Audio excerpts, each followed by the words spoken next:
o'clock, so I will call the meeting to order. And Amanda, can we have a roll call?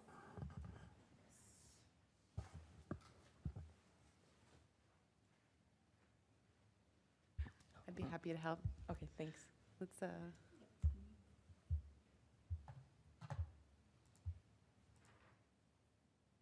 Councilmember Miller, Here. Councilmember Erickson, Here. Councilmember Larson, Here. Acting Mayor Valento. Yes. A note for the record that Mayor Roberts is absent this evening. And for all those in attendance and for all those who can stand, please join us for the Pledge of Allegiance. I pledge allegiance to the flag of the United States of America and to the republic for which it stands, one nation, under God, indivisible, with liberty and justice for all.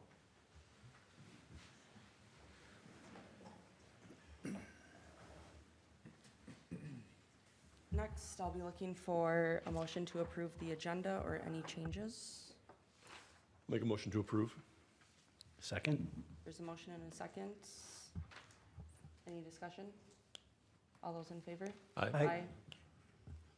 That motion passes. Next, there's nothing for awards and presentations, so then we'll go to open forum. Looks like there's one in attendance. If you want to come up, you can just please state your name and your address. Will do. I hope you can hear me all right. Cool. Yep. Acting Mayor Valento, Forest Lake Council, city staff, those in the audience. My name's John Wagner. I live on Woodland Drive in Forest Lake. I'm here to talk about an event that's being held this coming Thursday, February 26th. It is a free event. It is sponsored by the St. Croix Valley Alliance branch of Braver Angels. The event is called Skills for Disagreeing Better. It's a nonpartisan workshop where those who attend will learn and practice skills for effective listening and sharing with people who hold different views. The event will be held at the North Branch Library from 5 to 7:30 p.m. And again, that's this coming Thursday, February 26th. The event is free. Donations to a local food shelf are welcome. Registration is required, I believe. I'm not certain of that, but I believe it is required. To register, you can go to their website, which is found at St. Croix Valley, one word, .braverangels, one word, .org/events. I have a flyer for the event that I'd like to leave behind if anyone happens to be interested in attending. Sorry, I only brought one. I feel guilty about that. I should have brought a bunch. My bad. If you have a QR reader, there is a QR code on the flyer that will allow you to register. Other than that, thank you for allowing me to share the information on this event. If you or anyone in the audience has any questions, I'd be happy to stand and answer. Thank you for your time. Questions? Maybe you could Thank leave you. that behind for us? I will. Who should I leave this? Just Abbi, maybe. I'm standing.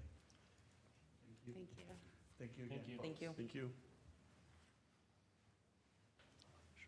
Moving on to the consent agenda. Looking for a motion or any changes. I'll make a motion to approve agenda item 7A through 7M. There's a motion. Is there a second? I'll second it. Motion and a second. Any discussion? All those in favor? Aye. Any opposed? Motion carries. Moving on to the regular agenda. It looks like it is item A, Forest Lake North Garage Condos, final PUD and Plat in Abbi.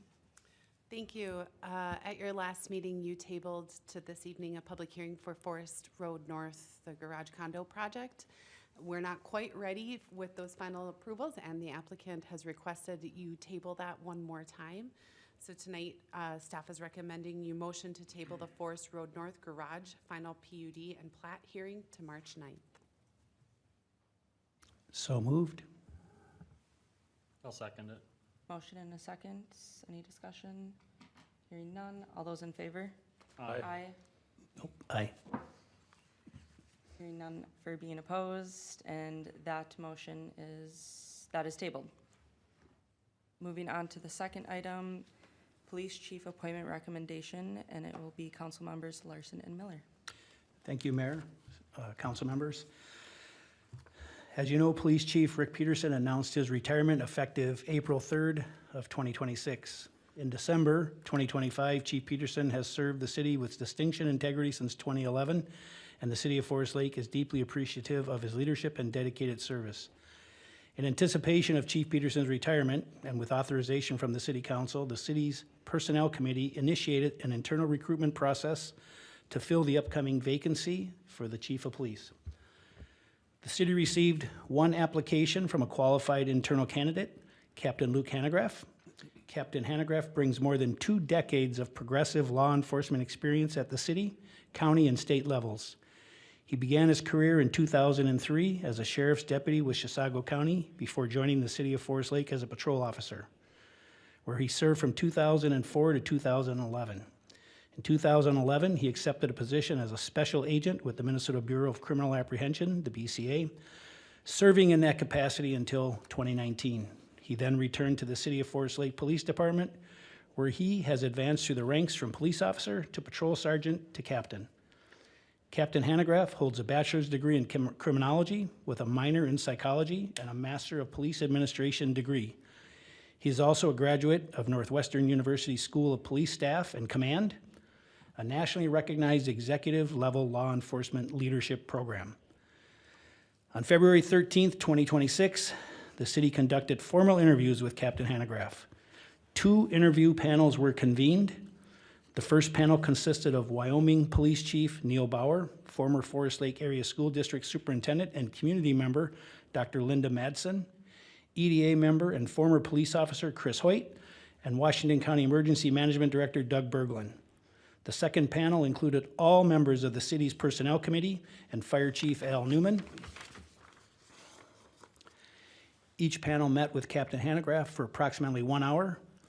Both panels provided unanimous and strong recommendations supporting his appointment as the City of Forest Lake's next police chief. If approved, Captain Hanegraaff is anticipated to be sworn in on April 3rd, 2026, then further recognized and sworn by the Forest Lake City Council on Monday, April 13th, 2026. Recommendation.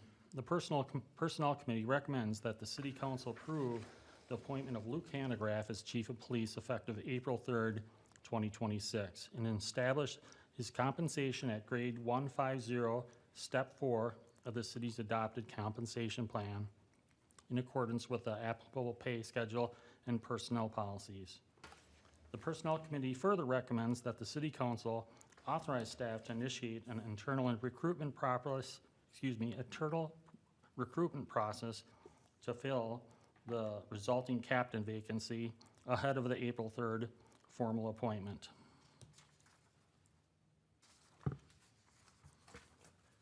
At this time, I'd like to make the recommendation to City Council based upon those 2 committees to council for the recommendation for the hiring as Chief of Police, Captain Luke Hanegraaff.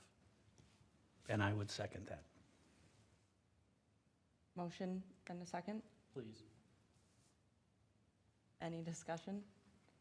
I would just say, you've been an amazing part of the team in Forest Lake, and I'm excited to see this come before this council. Congratulations. We haven't voted yet. No? Congratulations ahead of time.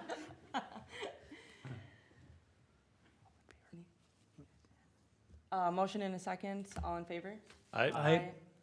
Any opposed? Motion passes. No, Congratulations. Congratulations.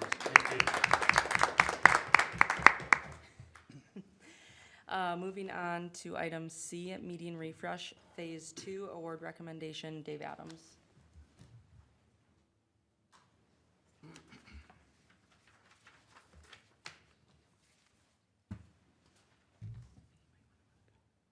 As part of that last, was that part of the motion to authorize staff to do the internal?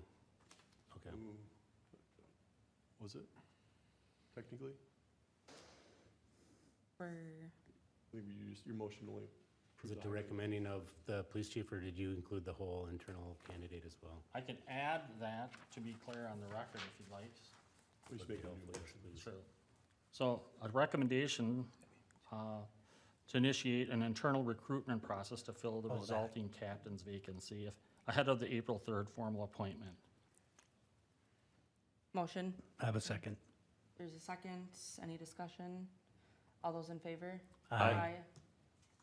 All those opposed, or any opposed? Motion passes. Thank you. Good catch. Thank you. That's really Abby. Good catch, Abby. She's like wanted me to look good. Now moving on to item C, median refresh phase 2, award recommendation. Dave. Yep, November, city council approved professional services with MWI to start putting phase 2 of the median refresh project into works. As you recall, phase 2 is from I-35 going east to 12th Street Southwest by that Walgreens intersection there. They went out for bid in January, and we received a total of 6 bids, kind of ranging from the low bid of $245 up to over $300,000. The consultant MWI did a background check basically of this this vendor. They've done work like this before in high traffic, and is very confident that this contractor will do a great job in this project. The low bid did come in at $245 to $525, and if you add that to the professional service, it comes in about $5,000 under the $290,000 funded for this project for 2026. Important timeline, project timeline, the bid would give the contractor a start date of April 15th or whenever frost comes out of the ground, and then with a substantial completion and final completion well before the 4th of July. So the hope would be to get everything in and cleaned up before 4th of July happened, also help for the plants for a full season of growth. So if you have any other questions for me, I'd be happy to answer them at this time. Any questions? Discussion? I don't remember, was this something we'd already discussed? Have we had conversations regarding this? I think Well, it we was, have. yeah, I mean, we discussed it. It was a Yep. phased program. Yep, And we okay. budgeted, Yep, so. no, I have no questions on. Madam, Then I'm looking for a motion. yeah, Madam Mayor, I'll make a motion to award the median refresh project Phase 2 construction project to Clearscape Outdoor LLC for the amount of $245,525. There's a motion. Is there a second? I'll second it. Motion and a second. Any discussion? Hearing none. All those in favor? Aye. Any opposed? Motion passes. Moving on to item D, utility and street construction standard specifications. Abby. Thank you, Acting Mayor Valento, members of the council. The city code requires that public infrastructure is designed by the city engineer, but does have a provision in the city code that the city can allow another qualified licensed engineer by the developer to develop those plans. And in more recent years, the city has been favorable to allowing other engineers to develop those. However, one of the things that we've identified is that if we're going to continue to allow other engineering firms to develop construction plans, we must have an updated standard specifications for utilities and roadways and street constructions. Enclosed in your packet tonight for your consideration is a proposal from Bolton and Mink to update the city's standard specifications. So, as I note in my memo and included in the proposal from City Engineer Ryan Goodman, the reason we've required the city engineer to develop these plans and specifications is to make sure that they meet the city's specifications.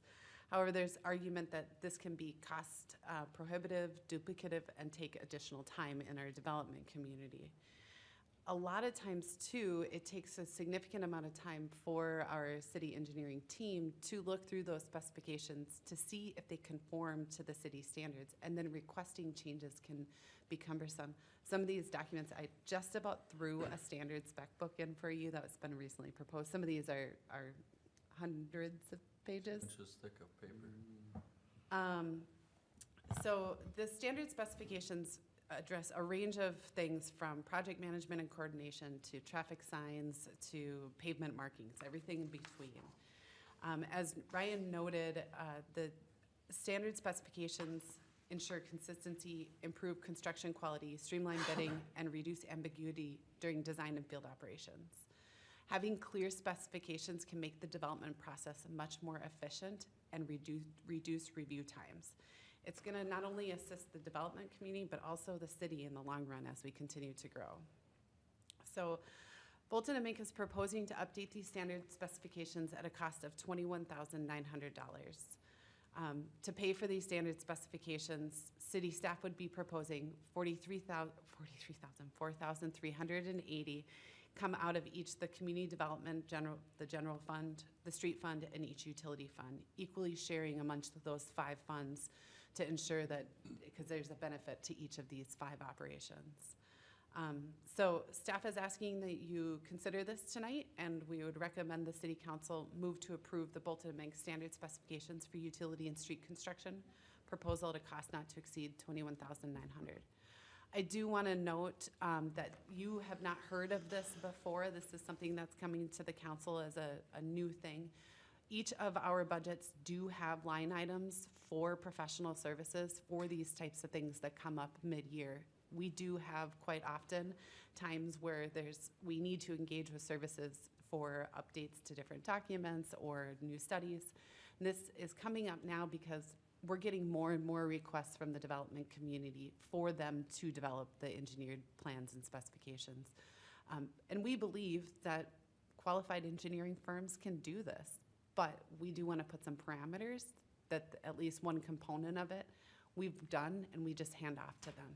So it ideally will help them save money and time in the long run. Ryan is here to answer any questions you have. Same with Dave. Happy to answer any you might have regarding this. Thank you, Abby. Any questions? Yep, Ryan. So I do know what Abby's saying is we have a lot of developers that have their own engineering firms that they like to work with and want to use them.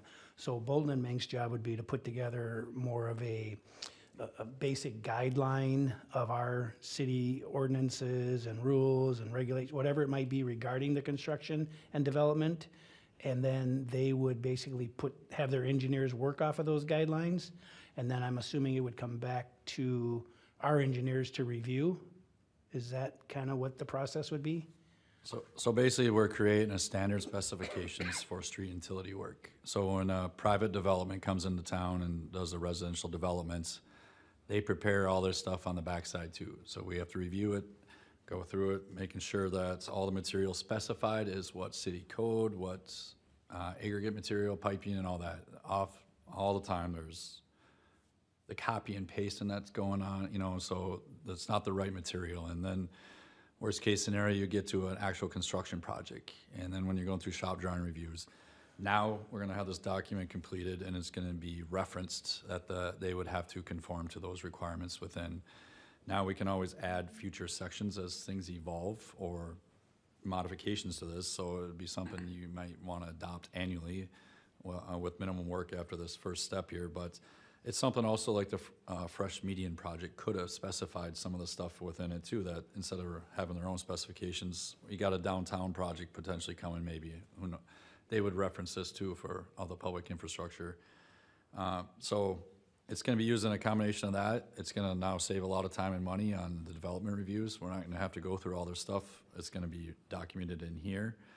And then, you're still gonna have the development agreement or a site improvement agreement on that type of work to govern some of the other requirements that are gonna be special to that project. But this will be just a way to standardize and ensure that things are being built with the right materials and specifications and moving forward, and a lot more efficiency through the development review process.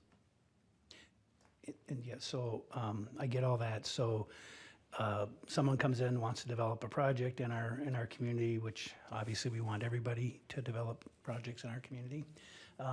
We would send them this packet of specifications. They may request it. They would do all their engineering, and then we have someone review it, which I assume would be Bolton and Mink. Yep, unless you use city staff for the reviews on the backside. Do you think it's possible to use city staff to review those type of detailed plans or not?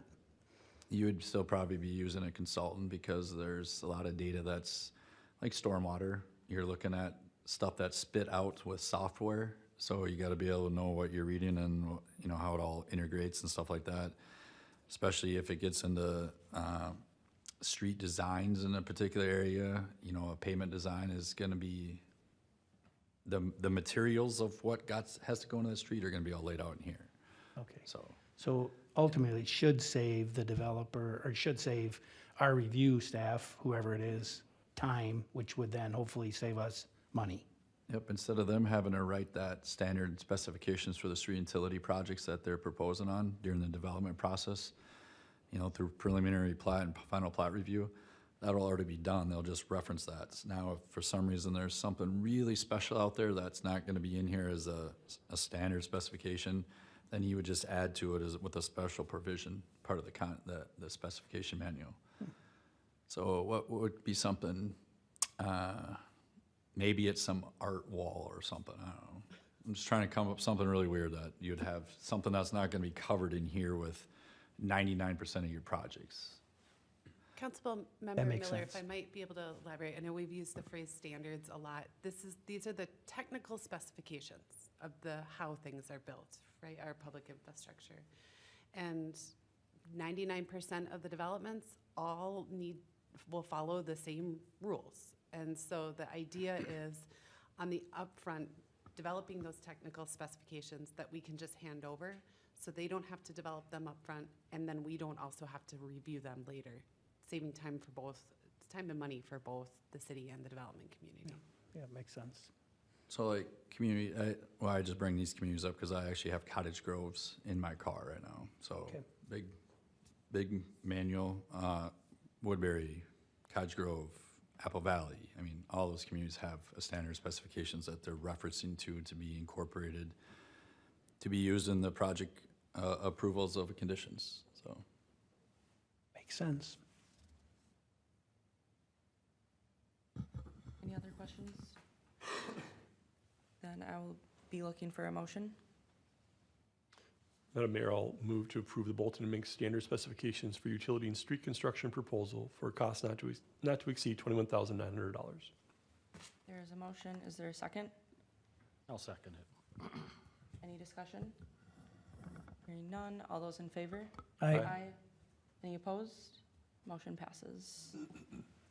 Moving on to item 8E, the last one on the regular agenda, which is outdoor facilities study. Dave? Yep, acting mayor and council, city staff, myself and Kyle have been meeting with the school district over since June, July, meeting with them with the key objective of trying to figure out what athletic facilities we have and what athletic facilities they have, how they overlap, how we're doing maintenance, just a whole bunch of things, and trying to figure out a way to either share maintenance costs or to quit duplicating things, or are we building too many fields? Are we building too many soccer fields? Do we not have enough baseball fields? The whole gamut of looking through that, on top of trying to figure out the users of community ed, on top of FLA, on top of other schools that are not in the district. So we've been working through that, coming up with a lot of information, but we just really don't know how to organize that very well, and what's the difference between a premier field and a practice field? What is my definition versus the schools? A lot of stuff going on. And it's kind of brought up that maybe we need a little help here to help put this all into place, to take all this data that we have, look at what we have, put it up against a lot of other metrics, just households, about the trends of sports, which ones are catching on, which ones are falling apart, and looking at what the city has for land, what the school has for land, and put it all into one big study. And it's kind of then a piggyback off the Parks Master Plan, where the Parks Master Plan doesn't really get into athletic facilities so much. It's more about parks and parklands and playgrounds and walking trails. And I think just how highly used sports is, that it really needs to be studied and make sure we're not duplicating things. I think a big example is in our park CIP, there's about $7.5 million just listed in the 10-year CIP, not planned for, not budgeted, but that's just on athletic facilities alone. $4.5 million to Fenway Fields, another, $1 million to Cooling Camp, and another, I believe, $1 million to Tower. So there's a lot of investment that from the old 10-year plans that we're gonna be put into athletic facilities, and we really wanna make sure, and the school district, with their bonding, to make sure that we're putting these dollars in the right spots. And we'll hear from user groups that we need another quad out at Fenway Fields. There's just not enough fields. Do we really need another quad out there? Maybe we would be more opposed to having, or more beneficial to put lights, or maybe more beneficial to take some practice fields and make them game fields, or vice versa. Maybe maintenance should be cut back on some of these fields. The school district has a lot of fields that they're just currently letting go, that just letting them grass over. Does it make more sense to put money into one that they're letting go versus, designing another complex somewhere else? It's just a lot of moving parts on top of all the, just the user groups, and the school and the city feel that it'd be helpful to have a third party kind of analyze all that on top of our fee structure, which would be a part of the study as well, to say, are we charging enough for our fields, and all that. The one thing that the school district would like to add in is an aquatic center. I know the city's doesn't want to be part of an aquatic center, but they would really like to look at that study tied in there. So they want to be, part of that and add that on to, the study as well, to get those metrics for that as well. A lot of things I just said right there, but it's the gist of the study would be to work with this vendor, Ballard King, and give them all the data they need, and they compile it, do what they do, and spit us back out basically a feasibility study of what we have and what the recommendations are, what we should be doing, what we should be spending time on maintenance, all that. If you have any questions, like I said, I said a lot there, but any questions you have, I'd be more than happy to answer them. Go ahead. The aquatic center, they want to add that in. Is that in a cost in addition to the $30,000 quote? That's included in that cost. So they would be, a good chunk of it, it's at that aquatic center, and some of the information we'd like to get out of the study, they don't care so much about. So we did the math, and about a third of what we're getting out of that is what they figured would be beneficial for the school district. How do you anticipate that user group that you have, or the group that's been meeting for months, will utilize this information? My concern is that we spend money on studies, more than I care to think about. Some of them gather dust on the shelf. Now, you made a great point that we've got a lot of planned investment in this space, and so that in part answers my question, but how do you see this study's done in the next 3 months, whatever the time frame is? How will that group that's been meeting utilize it over the next 12 to 24 months? 12 to 24 months and long term, it's to your point exactly, is where should we be spending the money? I mean, we have a lot of parks that are coming up just on our annual park refresh projects. Do we need to put a little kids baseball field in here? Do we need to put a volleyball court? Do we, this is all going to be helpful information annually, plus the 10-year plan. I think it'll be beneficial for the school that same way. But I mean, really, I could see us using just as much as we're going to use the park master plan. We've kind of thrown together a 10-year CIP with, the biggest stuff on there is probably the playgrounds, because we had a metric for that before. It's every 25 years we want to try to change them out. And then the rest of it was just kind of big ideas and things we've been told. I mean, since I've been here, we're building a quad at Fenway. So it's always just kind of stayed in this. I'm hoping that study either says, yes, we need to build another quad, and that was, that should stay in your 10-year plan, and maybe the metrics would say, you're gonna probably need one in 2034 once you have these users. Or the study may say, you have more than more than enough fields. You don't need to spend that money at Fenway, but it would be nice to have a lot more game fields scattered throughout the community. Well, then when we're doing these, when we're getting a new development in, we can plan out to put a backstop and a field there for a practice field. So I think it is a steady rate, but I think it's gonna be very beneficial. And just the fee structure. We're looking at another, a lot of it, you're looking at another person's website and say, what do they charge for field rates? I mean, that's how you justify your field rate. If you have a third party that's analyzing a whole bunch of different, rate structures and you have that information, you'll gain revenue back that way as well. I think it's helpful, and I think, this will go hand in hand, I would hope, with the Parks Master Plan, and that in 10 years, when you redo up your Parks Master Plan, you'd re-up this to take another look at your facilities. I mean, the heavy lifting would be done on this first step, but what have you put in? How's the city trending at this point in time? What you could do for the next 10 years? All right, thank you. Will the study also look at whether or not we should put lights at Fenway? Because I know obviously That's been one of the discussion. studies of the premier fields and game parameters. So part of that study is you might have enough fields, but you just need more time.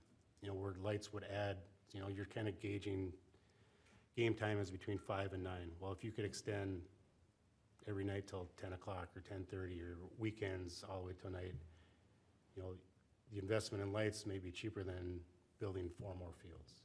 It's going to do all that kind of math through that. Or you might, for the school district as well, maybe one of their complexes should get lights versus, adding additional fields. I think that's where it's helpful. It's going to help you figure out what you have a lot of, what you don't have enough of, and how you can put it all together without duplicating things. Any other questions? If not, then I'm looking for a motion. I'll make a motion to approve the completing of the outdoor athletic facility study with Ballard and King in the amount of $30,015 with a cost participation of $10,000 by the Forest Lake School District. There's a motion. Is there a second? I'll second. Motion and a second. Any discussion? Hearing none. All those in favor? Aye. Any opposed? Motion passes. Moving on to discussion, item A, 2027 budget schedule. I assume Ellie is taking that one. Yes. Good evening, council. In front of you within your packet is the 2027 budget preparation schedule.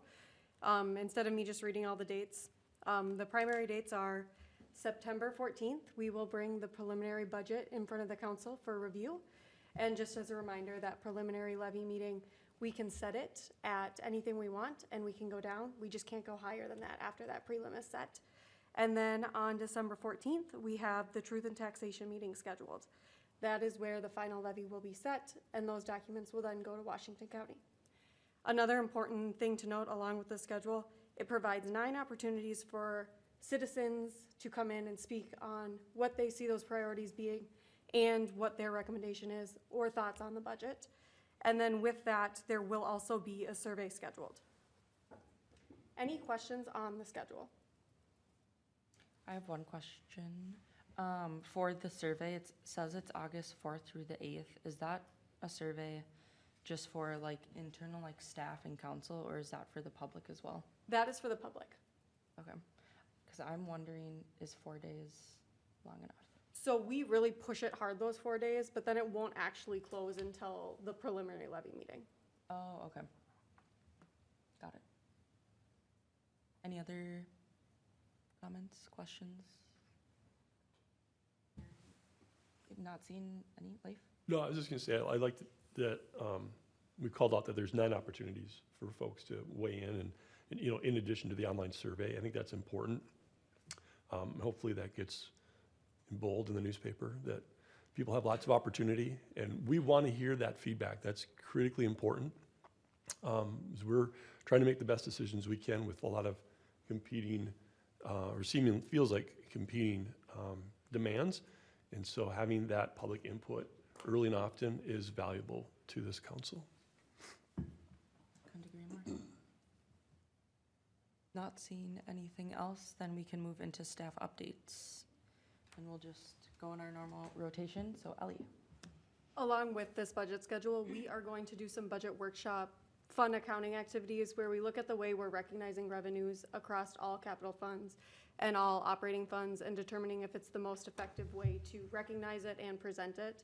And so we're gonna do a lot of deep diving into the fund accounting world in the next couple workshops to talk just about recognizing revenue and laying out expenses to try to make things more transparent and clear so that when you are looking at that 200-page Forest Lake budget, it makes the most sense to everyone. Any questions for Ellie? I'm looking forward to seeing deep dive fund and accounting unfold. That'll be good. Ryan? Forest Lake Council, just a couple things to bring up. Washington County did release the RFP for the County Road 50 from Trunk Highway 61 to County State Aid Highway 15. RFP that's due March 20th. That study then completion date is 2027. But there will be a lot of public engagements. We did submit a handful of comments to be included into that RFP, and they added all those comments other than one into that, so that'll be a benefit to what we were looking for with that, all the development in that area too. And two friendly, a reminder on the water efficiency grants, we got 2 quarters left with the existing grants, so end of June is when this grant goes out. There hasn't been, I can't talk right now, geez. There has been some email coordination with a future water efficiency grant coming out again too for 2026 to 2028. So keep you posted on that as well. That's all I got. Thanks. Any questions for Ryan? Amanda? No updates. Yeah, I just have a few updates. You might have seen in your weekly update that Community Thread, they operate a volunteer driver program for senior rides within the community.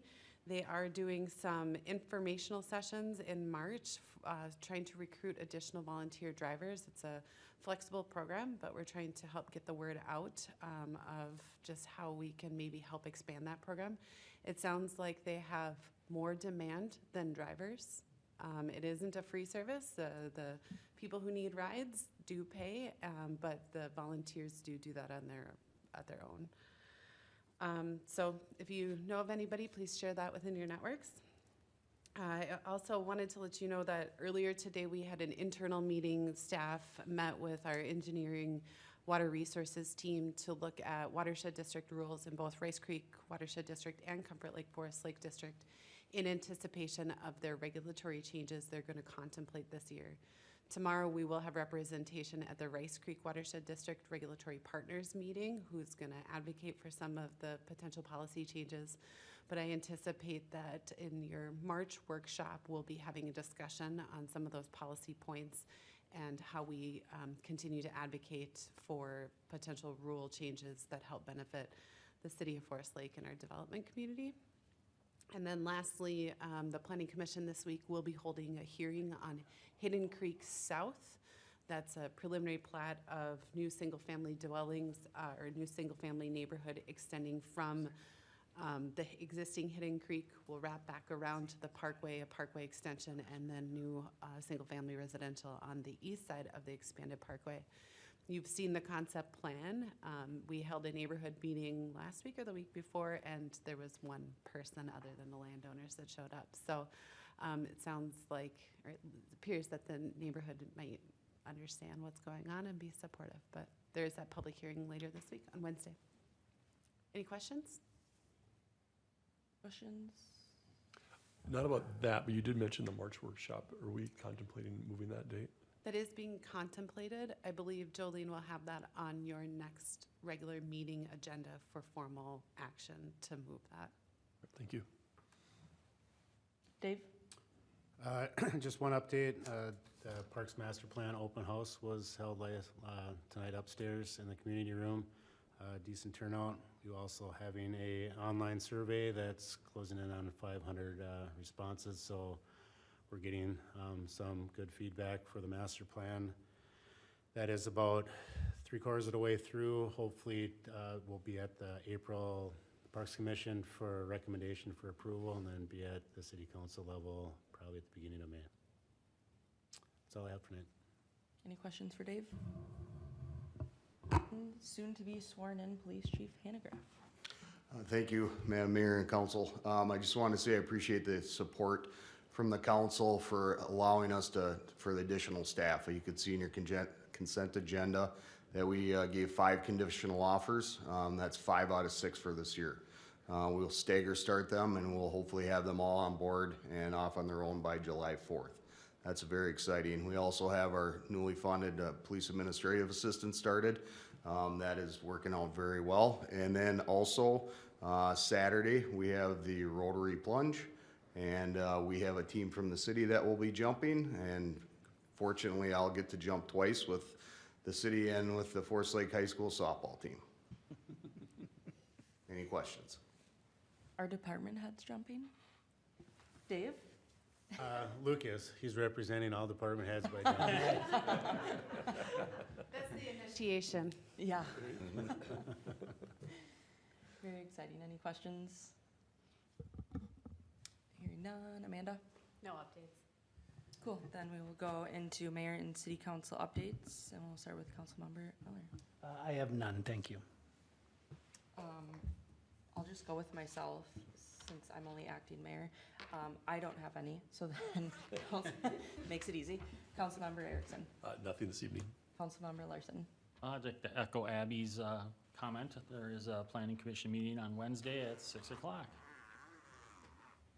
And then with that, there's nothing else on the agenda, so I will adjourn the meeting.